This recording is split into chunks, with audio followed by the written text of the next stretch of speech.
Olá, tudo bem? Seja muito bem-vindo ao Clipe Eletrônico, o programa que debate os principais assuntos da cidade, sempre com a presença dos vereadores aqui da Câmara Municipal de São Paulo. Além dessa presença e participação dos vereadores e essa análise e esse debate de notícias, nós contamos com a sua participação, exatamente. Você que está em casa, no trabalho, e você que acompanha a programação da TV Câmara São Paulo, por favor, participe, contribua. Os nossos canais já estão abertos esperando a sua participação. Você pode efetivar a sua participação pelo telefone. O número é o 3396 4944. Eu repito, 3396 4944. Nós também temos as redes sociais. É o facebook.com/Câmara São Paulo ou Twitter, que é uma outra rede social muito popular, né? twitter.com/Câmara São Paulo. Tá legal? Daqui a pouco eu começo a ler as mensagens que chegarem aqui à redação. Bem, vamos apresentar quem são os vereadores que farão o programa de hoje comigo. Do meu lado direito, ele integra a Comissão de Trânsito e Transporte, uma grande honra que eu recebo depois de alguns meses, o vereador Senival Moura do PT. Seja bem-vindo, vereador. Muito obrigado, eu que agradeço. Quero desejar uma boa tarde a todos e vamos aqui participar durante esse período aqui desse programa que eu acho que é importantíssimo. Exatamente. Colega de partido do vereador Senival Moura, ele preside a Comissão de Educação aqui da Câmara Municipal e também integra a Comissão de Segurança Pública. Vereador Reis, seja muito bem-vindo ao Clipe Eletrônico. Eu te agradeço, Daniel, cumprimentar o meu colega, vereador Senival, e desejar uma boa tarde a todos os seus telespectadores, Daniel. Legal. Bem, como funciona o Clipe Eletrônico? Você que sintoniza a TV Câmara São Paulo pela primeira vez. Nós fazemos uma seleção das principais notícias que saíram nos jornais, nas revistas e também nos portais de notícias. Os vereadores fazem suas análises.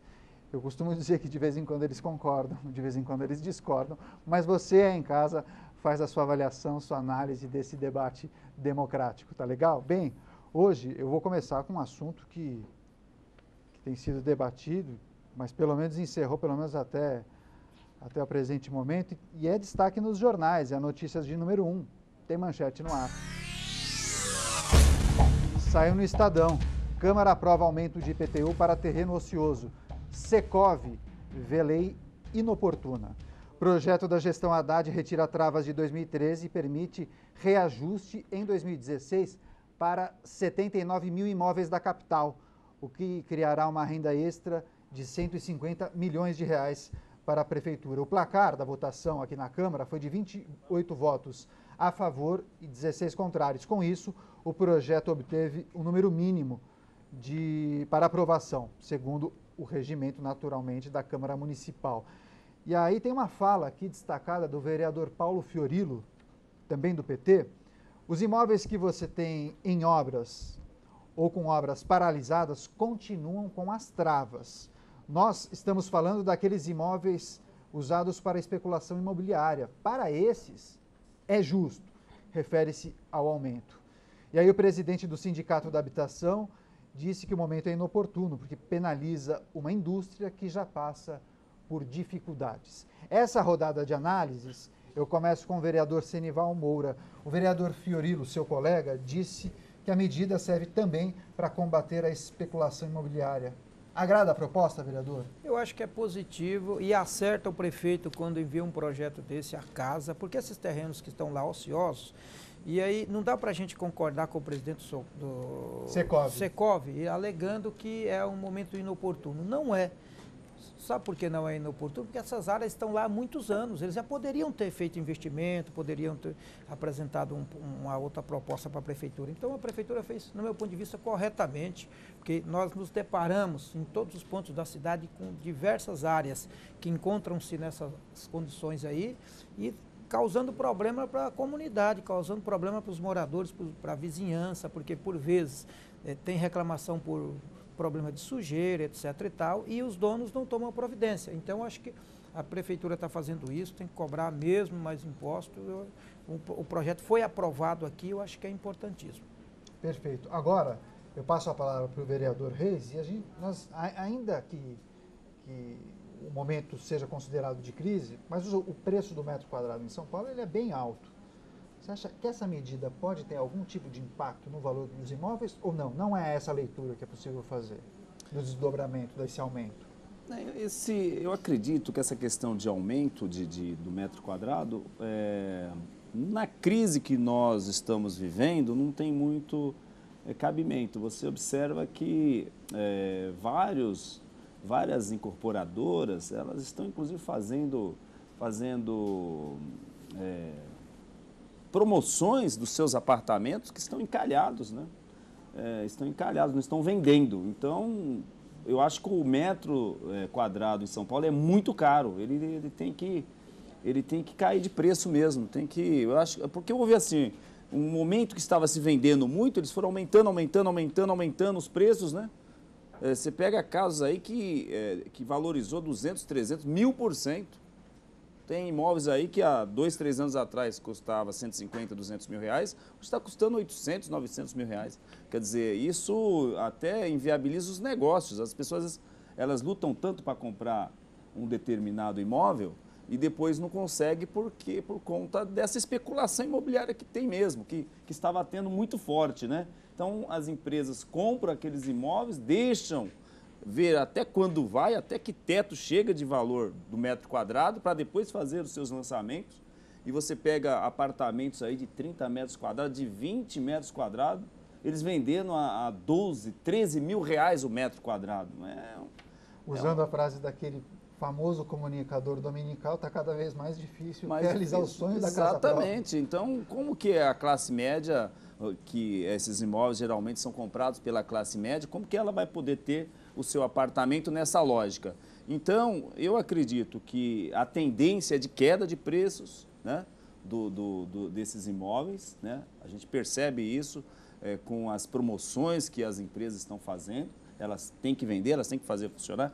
E, ao mesmo tempo, com esse projeto que foi aprovado aqui, obriga elas a usarem os imóveis, a parar de comprar imóveis e ficar esperando o preço subir para ganhar dinheiro em cima do povo, né? Somado a isso, a atualização da lei de zoneamento pode ajudar também o preço recuar por conta das zonas especiais de interesse social. Pode ajudar e incentivar, porque o que você vai observando que as empresas, por conta dessa especulação toda, elas não querem construir casas populares, imóveis populares. E é uma oportunidade para eles reduzirem preço e até ganhar na quantidade, no volume, na venda. Fazer mais negócios. Fazer mais negócios. Parar de especular, parar de comprar terreno para ficar esperando 1, 2, 3, 4 anos para ver aonde vai chegar o preço para ganhar dinheiro em cima disso.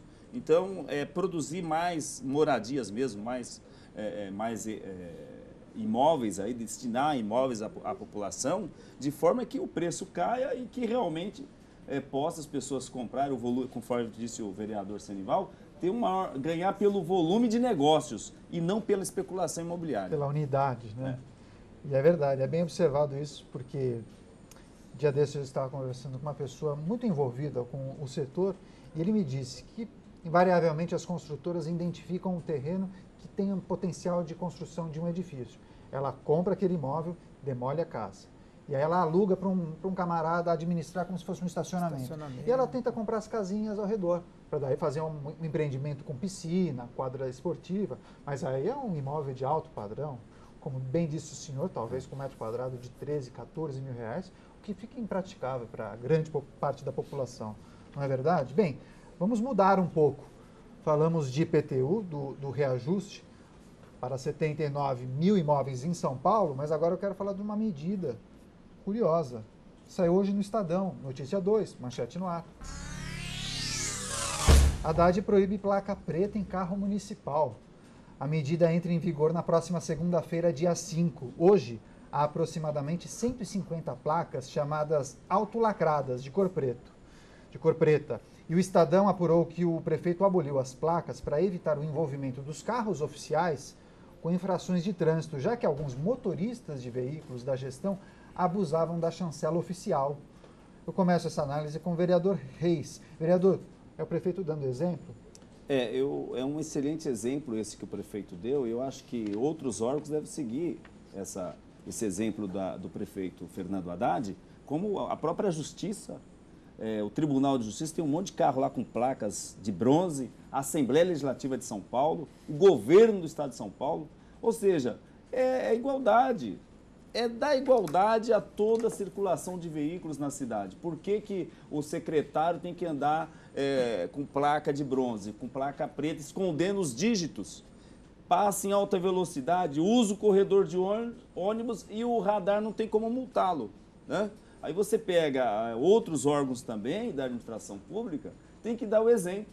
Tem que dar o exemplo. O prefeito foi muito feliz, parabéns, prefeito Fernando Haddad, de forma que realmente as pessoas possam andar nas mesmas condições de todas as pessoas que se locomovem por veículos automotores na cidade de São Paulo.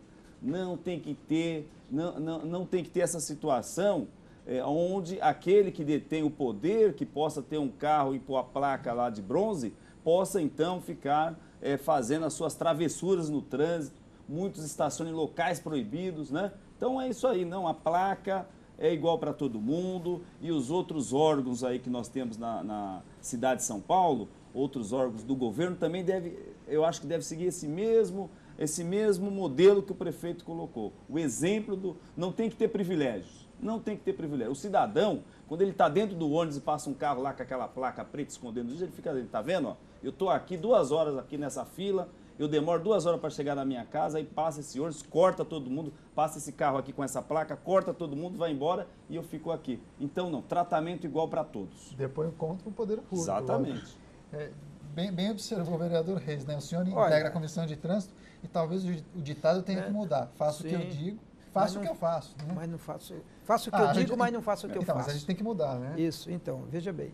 Eu acho que é uma decisão acertada do prefeito e essa situação nós já discutimos em outras oportunidades aqui na Câmara, por conta dos vereadores, etc. e tal, que também usavam placa preta. Os vereadores já adotaram isso há pelo menos 8, 10 anos atrás, os vereadores já não usam mais isso. Eu acho positivo, foi uma iniciativa que eu acho que vai contribuir para poder fazer com que todos os motoristas sejam tratados no princípio da igualdade, ou seja, foi adotado o princípio da isonomia na cidade de São Paulo.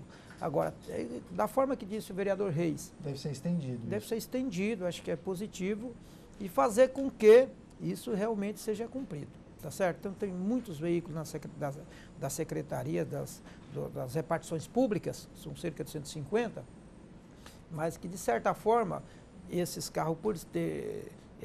não sei se é privilégio ou não que eles tinham, de certa forma, isso acaba trazendo um efeito negativo nos corredores. E os corredores de ônibus, que eu estou dizendo aqui, faixa exclusiva, isso tem que ser exclusivo para os ônibus.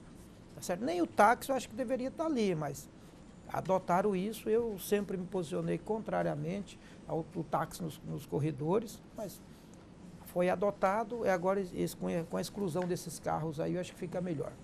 Perfeito. Olha só, já que o vereador Senival Moura falou em cumprimento de lei, estou com a notícia de número 5 que saiu na Folha de São Paulo, e é um tema interessante para a gente debater e analisar. Manchete no ar. Líder de acidentes, moto, leva 4% das multas. As motos representam 13% da frota paulistana e seus ocupantes são metade dos feridos em acidentes de trânsito na cidade. Os motoqueiros, entretanto, recebem apenas 4% das multas aplicadas pela prefeitura. Segundo especialistas, é preciso rever a fiscalização para reduzir ainda mais as mortes de condutores e garupas em motos. De janeiro a junho deste ano, 189 ocupantes de motos foram mortos na cidade. Eu repito, 189 pessoas, contra 85 de carros. Uma pesquisa coordenada pela CET no início do ano apontou que os motociclistas são proporcionalmente os que mais cometem infrações na cidade. Vereador Senival Moura, começo essa rodada com o senhor. O senhor acha que é preciso uma fiscalização mais rigorosa? Que leitura é possível fazer deste levantamento? A fiscalização até pode ser mais rigorosa, a fiscalização mais enérgica sobre os motociclistas na cidade de São Paulo, os motoqueiros. Eu acho que, mas isso não vai resolver o problema, porque eu acho a moto ela tem uma facilidade muito grande de desviar, por exemplo, de ela furar um bloqueio da polícia, dela desviar por um outro local, passar no corredor. Então é um veículo que eu diria que é altamente perigoso. porque o risco é muito grande. Tanto é que são, na média, três acidentes com óbito diariamente, envolvendo por moto. O que falta, na verdade, no meu ponto de vista, falta formação para quem usa esse veículo no dia a dia, quem usa esse veículo como uma ferramenta de trabalho. Eu acho que falta formação desses condutores, falta um pouco de processo? consciência para eles. Porque multa, o mecanismo que foi adotado na cidade de São Paulo já é um mecanismo que é muito bem atuante, com a CT, com os equipamentos. Redução de radar, velocidade. redução de velocidade e etc. Então, mas está deixando claro que não consegue fiscalizar as motos de uma forma mais precisa. Mas não é porque a fiscalização é ineficiente, mas sim porque a moto ela tem uma probabilidade muito maior de uma forma ou de outra dela desviar de um bloqueio, de passar, por exemplo, até em um radar. Eles conseguem passar por um radar muitas vezes sem ser identificado. Então facilita. Mas isso os condutores de carros, eles têm inclusive reclamado. Poxa, Sim. eu tenho meu veículo, eu tenho que andar 50 km por hora, se eu passar um pouco eu vou ser autuado. Agora o motociclista não. Precisaria ter uma fiscalização para também a fiscalização, fazer com que eles não aí é que tá o problema. respeitem as Há a leis. fiscalização. O que não há é a consciência do motorista, aliás, do cara que está pilotando a moto, do condutor da moto, de poder respeitar. Esse é o problema. Ele tem uma facilidade muito maior de poder fugir de uma fiscalização, de furar um bloqueio da própria polícia militar. O motoqueiro tem essa facilidade, né? Esse é o problema. Vereador Reis, É um qual é a problema. sua sugestão? Olha, esse negócio de moto sempre foi um problema, né? E é uma questão muito ligada à cultura do nosso povo, né? O Reis tem uma solução. Tem uma solução. Não, mas não é já solução debatemos. para... até para a questão da fiscalização seria bom, porque lá no corredor você não pode passar de 50 por hora, né? Sim. No corredor. Eu até apresentei um PL que está na Comissão de Transporte e Trânsito e que está recebendo uma grande oposição lá, mas nós temos que fazer a discussão, fazer o debate, de forma que as motos pudessem circular nos corredores de ônibus fora do horário de pico, né? Das 10 às 16, das 10 às 17 horas, né?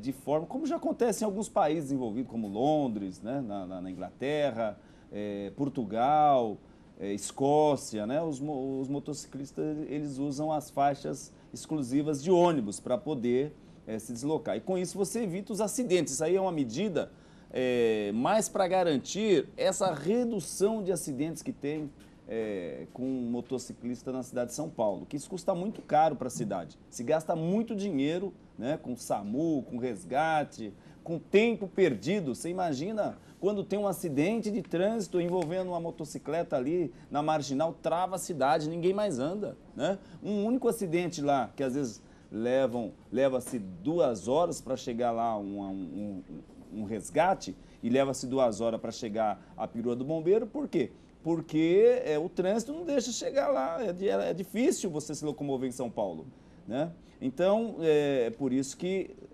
um acidente envolvendo moto aqui na 23 de maio travou São Paulo, né? Lá na Radial Leste travou São Paulo. Na Marginal Tietê, na Marginal São Paulo fica travado.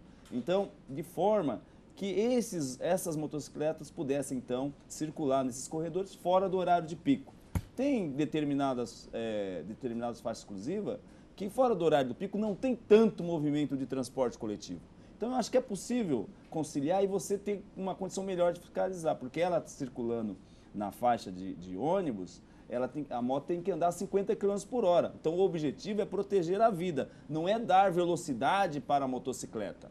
Não é fazer com que a motocicleta saia andando da forma que eles andam em São Paulo, no meio dos carros. Eles chutam o retrovisor, você está parado lá, se não tiver lá o espaço adequado para eles passarem, eles chutam o seu retrovisor, chuta a porta do seu carro. Se uma pessoa muda de faixa e não consegue colocar o carro perfeitamente... E é uma dificuldade. Você, às vezes, está na expressa da Marginal e você quer mudar de faixa, às vezes você não consegue por conta das motos. E as motos não entendem que o carro ele, para passar de uma faixa para outra, ele tem que dar seta, ele tem que sinalizar e ele não tem a mesma velocidade que ela tem. Então, muitas vezes você olha no retrovisor, não vê nenhuma moto, começa a fazer todo o processo para passar para outra faixa. Daí a pouco tem um motociclista buzinando e xingando você por conta da rapidez que eles andam ali entre os carros. O estresse do dia a dia do condutor de moto faz com que ele fique dessa forma. Por outro lado, ele não se esforça para tentar ter uma consciência mínima de respeitar também os outros veículos que estão competindo com eles, os automóveis que estão circulando. Então esse é um problema. Por isso que eu digo... A educação seria então, importante. a formação, né? A formação do condutor. Campanha de conscientização. E as empresas também, porque as empresas que contratam os motociclistas, elas pegam o serviço e quer despachar o serviço. Quer produção, né? Então ela quer produção. Aí ela obriga também os motociclistas a sair na cidade de São Paulo que nem loucos. Na mesma matéria, o secretário Gilmar Tato, ele diz, as motos ignoram os novos limites. Exatamente. É isso. Eles não estão respeitando. E olha só, obrigado às muitas perguntas e comentários que chegam aqui à redação. O Anderson de Souza, de Santo Amaro, por que o transporte na cidade está cada vez mais difícil? Elogia o programa, legal. E a Juliana Quintela acaba de me avisar que nós temos um vídeo de uma pessoa, acho que é uma mulher, ou uma moça, que faz uma pergunta sobre dificuldade no transporte público. É isso? Será que tem condição de exibir essa pergunta para os vereadores? O Luiz Henrique, na verdade, fez uma pergunta. Vamos acompanhar o que ele perguntou. Veja só. Meu nome é Luiz Henrique, eu tenho 33 anos, sou morador da Zona Sul, eu moro na região do Brooklyn. Eu tenho uma pergunta aí referente às obras que estão acontecendo, né? Que nem o monotrilho que nunca acaba e dificulta nosso acesso a todas as vias, né? Para acessar todos os cantos da cidade. O que vocês podem fazer para ajudar a gente a pagar menos e resolver o problema da população? Ok, obrigado, viu, Luiz Henrique? Olha que curioso. Também chegou uma outra pergunta aqui, do Rafael de Souza, falando, é verdade que a passagem vai aumentar para R$ 3,80? Muito bom o programa. Obrigado, Rafael. Bem, começo com o vereador Reis. Terminamos com o senhor. Quer fazer algum comentário? Monotrilho não é com o senhor, né? O monotrilho, as obras do monotrilho, os jornais têm noticiado, várias delas estão paradas, né? Congeladas. Congeladas. Tem obras lá que você está enferrujando tudo. O governo está com dificuldade, porque uma boa parte das obras que estavam sendo feitas aqui pelo governo do estado, elas eram financiadas, e são muitas financiadas pelo governo federal, o PAC, né? Ou seja, não é dinheiro do estado aqui, é dinheiro federal, quer dizer, o governo de São Paulo ele fez muita coisa em São Paulo durante a gestão do presidente Lula, né? Os 2 primeiros mandatos, porque o governo federal mandou muito dinheiro para São Paulo. E já no governo Dilma também, o primeiro mandato dela, várias obras, né, estavam sendo tocadas pelo Programa de Aceleração do Crescimento. O país passa por uma situação econômica difícil, né? E, obviamente, que o fluxo de capital não é o mesmo que estava sendo de uns tempos para cá. E o governo, por não ter caixa, o governo do estado, por não ter caixa, ele está congelando várias obras até ver se as coisas se acertem para poder dar continuidade a elas. Então, o monotrilho, eles fizeram um cálculo, hoje mesmo tem uma matéria aí na Folha de São Paulo, onde tinha um cálculo de gastar 3 bilhões com a linha do monotrilho aí, eu acho que inclusive essa é do Brooklyn, né? E é uma linha que já está chegando a 5 bilhões, né? Quer dizer, houve uma falta de planejamento também, né? Faltou planejamento. Faltou planejamento. Você fez um cálculo de gastar 3 bi e a obra já está custando 5 bi. Quer dizer, mais de 50% daquilo que foi calculado. Realmente, e a população está sofrendo muito. Eu uso ali a águas espraiadas, né? Para poder acessar a minha casa, chegar ao Campo Limpo. Muitas vezes eu vou aqui pela Moreira Guimarães, 23 de maio, Moreira Guimarães, Washington Luiz, e aí a gente entra ali pelas águas espraiadas e a gente vê a situação que está as obras daquele monotrilho. Mas não é só aquele, outros monotrilhos estão na mesma situação de congelamento.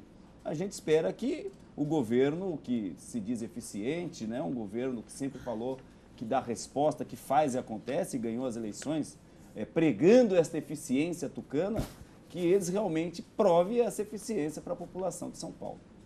Vereador, quer sobre comentar? o monotrilho, acho que é importante falar, porque o monotrilho, no meu ponto de vista, foi um projeto que natimorto, ou seja, uma coisa que tentaram implantar, que não vai dar certo. Agora, nós temos que ressaltar que quando iniciar o projeto de monotrilho, e quero tratar especificamente esse aqui da Salim Maluf, aliás, da Nhanhamelo, começa ali na Salim Maluf. Já em 2008, nós criamos um movimento em toda a Zona Leste dizendo não ao monotrilho, porque o que vai resolver o problema da Zona Leste, metrô, sim, resolveria, não monotrilho. O metrô que atende a Zona Leste é simplesmente o metrô mais carregado do mundo. Cerca de a linha vermelha. A linha vermelha. A linha 3 vermelha é simplesmente a mais carregada do mundo. Há uma demanda reprimida de, hoje, beirando 30 mil passageiros hora. Demanda reprimida. O monotrilho, na sua capacidade máxima, ele vai atingir no máximo 20 mil passageiros hora. Isso se estivesse pronto há 4, 5 anos atrás, que era o compromisso do governo do Estado, do PSDB, de Geraldo Alckmin, de Serra, etc. e tal. Ou seja, isso não saiu. São Paulo. Isso não saiu do papel. Hoje tem esse projeto que ele congelou boa parte do projeto. O custo do metrô custaria cerca de 10 bilhões para implantar o metrô, para atender a Zona Leste, adequadamente, com transporte de qualidade, que resolveria o problema da população. Isso foi ignorado, porque a gestão do PSDB não quis fazer. Quis implantar, quis renovar com o monotrilho, que nós sabemos que o monotrilho, onde foi implantado, hoje ele é um transporte obsoleto, ou seja, foi extinto. Foi extinto o monotrilho porque não funcionou em lugar nenhum. Mas o PSDB achou por bem trazer para São Paulo. Aí hoje mais ágil para construir. Ele justificava a habilidade de ser mais ágil e o custo também. Porque era inicialmente... Que não está sendo verdadeiro, está se provando. Então, está se confirmando tudo aquilo que nós falávamos, que o monotrilho não ia funcionar. E é isso daí. Ou seja, como é que você implanta um sistema de transporte? Hoje já está por mais de 7 bilhões o da Leste. Inicialmente eram 6 bilhões e o metrô 10. O metrô nós já conhecemos. É um transporte de eficiência, qualidade, seguro e etc. O monotrilho está comprovado aí. Ou seja, o monotrilho, o custo-benefício infinitamente superou aqueles investimentos que seria inicialmente do metrô. Tá certo? E já está 1 ano de fase de experiência. Onde já se viu fazendo um transporte desse para transportar o trabalhador? 1 ano de fase de experiência e ninguém anda no monotrilho. Um vagão cabe 60 pessoas, entra lá, 10, 12 pessoas, ainda fica tremulando. As pessoas teriam medo de... A população não sente segurança. Diz que ele balança muito, né? Fica inseguro, exatamente. Então, a Folha de São Paulo, outro dia, fez uma matéria muito importante sobre isso, mostrando lá então, o trem fantasma. Era a manchete do jornal, justamente por conta disso. Olha que curioso, saiu um levantamento no Valor Econômico, a gente está chegando próximo ao final do programa, mas eu acho que dá para a gente fazer essa rápida análise da notícia que saiu no Valor, é a notícia 7, tem manchete no ar. Interior de São Paulo adota carro e morador da capital tende a usar transporte público. O carro ainda é o meio de transporte mais usado no estado de São Paulo, mas é na capital, onde estão os maiores congestionamentos, que o uso é proporcionalmente menos intenso. Pesquisa da Fundação Getúlio Vargas mostra que o carro é o meio de transporte usado por 34% dos paulistanos e que 14% da população da capital desistiu de usá-lo para este fim nos últimos 2 anos. Olha só, uma mudança de comportamento. Já no interior, o sistema de transporte mais deficiente faz com que apenas 30% prefiram os ônibus e 67% usem o veículo particular regularmente. É interessante esse levantamento. É a inversão, né? A inversão, muito positiva. Ou seja, por mais que nós tenhamos problemas no transporte público aqui em São Paulo... Eu quero dizer que não tem. Não, mas as pessoas entendem que é uma maneira mais eficiente, não? Tá, então, mas eu quero dizer para você o seguinte, com a política que foi adotada na cidade de São Paulo, com os corredores, com as faixas exclusivas, com novos ônibus, com ar-condicionado, inclusive agora um novo sistema, está fazendo com que a população dê preferência ao sistema de transporte sobre pneus. Deixa o preconceito de lado também. Exatamente. Então, isso está dando mais velocidade. É a política da gestão do prefeito Haddad, que está sendo implantado pela Secretaria de Transporte, o secretário Gilmar Tato, toda a sua equipe, cuidando disso. Eu acho que é importantíssimo. Isso é só para deixar claro, com todos os problemas que há, o transporte da cidade de São Paulo vem evoluindo muito. Eu conheço esse sistema de transporte, atuo muito no sistema de transporte e eu sei que vem melhorando e vai melhorar muito mais ainda. Com a nova licitação, tende-se a melhorar. Quem vai ganhar com isso? O trabalhador. O trabalhador é que ganha com isso. Então, eu tenho certeza que nós vamos ter bons resultados ainda até o próximo ano no sistema de transporte da cidade de São Paulo. É possível que mais pessoas comecem a utilizar o transporte público para o seu dia a dia, ir para o trabalho, fazer suas atividades? É que o prefeito Fernando Haddad, ele adotou uma lógica de faixas exclusivas de ônibus, né? O Senival já falou da questão do ônibus moderno, até agora tem ônibus até com Wi-Fi, você vai lá, você carrega o seu celular, inclusive, você vai lá teclando, vai. Permita-me só um adendo.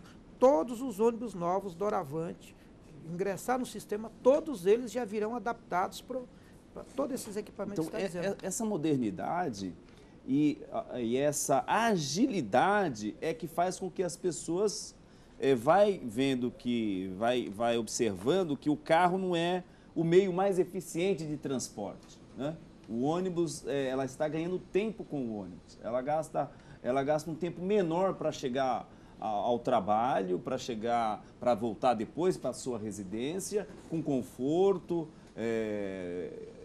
com tranquilidade, sem correr riscos. Então, realmente, é uma migração saudável, né, para a cidade, para o meio ambiente, importantíssimo, né? Deixa o carro para viagens, deixa o carro no final de semana, né? E durante os horários de pico, essa redução vai ajudar muito a cidade. E economizar, né? Também. Vai ajudar muito. E economiza, porque a gasolina está caro, né? O combustível está caro. E combustível fóssil, né? Que polui o ar o tempo todo. Então, é um comportamento que a gente espera que ele continue aumentando, que as pessoas façam essa opção pelo transporte público e que a prefeitura continue fazendo os investimentos para dar mais agilidade ao transporte, mais eficiência, né? E mudando a cara de nossa cidade. Certamente, muito legal o bate-papo. Infelizmente, nós chegamos ao final do nosso clipe eletrônico, fizemos uma análise das principais notícias do dia, mas dá tempo de nós nos despedirmos dos vereadores. Vereador Senival Moura, do PT, obrigado pela participação. Sua saudação final. Eu quero agradecer a você, aos telespectadores que nos acompanharam até agora, desejar muito boa tarde a todos vocês. Muito obrigado. Quem quiser falar com o vereador, o e-mail dele é o senival.pt@ig.com.br e o telefone do gabinete é o 3396-4606. Vereador Reis, também do PT, obrigado pela participação mais uma vez. Eu que te sempre agradeço. Gentil com a gente. Eu que te agradeço, é muito bom estar aqui no seu programa, agradeço aqui o meu colega, vereador Senival, que tem feito um trabalho extraordinário para a cidade de São Paulo. É verdade.